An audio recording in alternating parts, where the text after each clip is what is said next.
In 1985, you praised the Sandinista government and you said that Daniel Ortega was an impressive guy. This is what you said about Fidel Castro. Let's listen. You may recall way back in, 1961, they invaded Cuba. And everybody was totally convinced that Castro was the worst guy in the world, that all the Cuban people were going to rise up in rebellion against Fidel Castro. They forgot that he educated their kids, gave them health care, totally transformed the society. In South Florida, there are still open wounds among some exiles regarding socialism and communism. So please explain, what is the difference between the socialism that you profess and the socialism in Nicaragua, Cuba, and Venezuela? Let me just answer that. What that was about was saying that the United States was wrong to try to invade Cuba, that the United States was wrong trying to support people to overthrow the Nicaraguan government, that the United States was wrong trying to overthrow in 1954 the government, democratically elected government of Guatemala.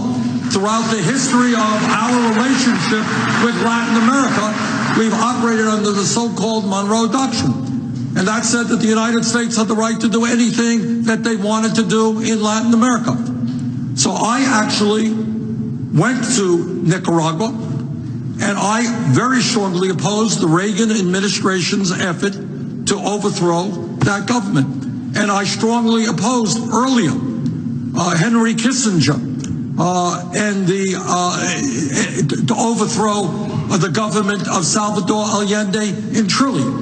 I think the United States should be working with governments around the world, not get involved in regime change. And all of these actions, by the way, in Latin America, brought forth a lot of very strong anti-American sentiments. That's what that was about. Senator, in retrospect, have you ever regretted the characterizations that you made of Daniel Ortega and Fidel Castro that way?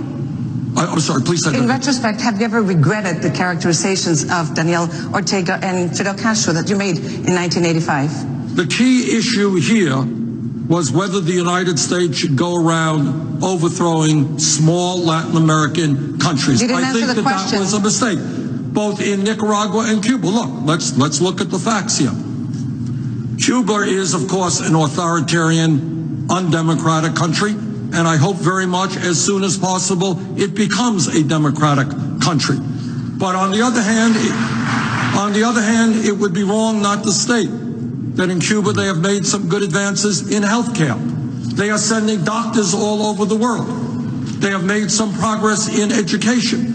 I think by restoring full diplomatic relations with Cuba, it will result in significant improvements to the lives of Cubans, and it will help the United States and our business community invest. Thank you, Senator. Your time is up on that. Thank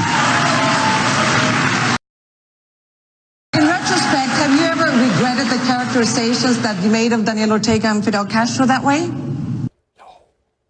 No.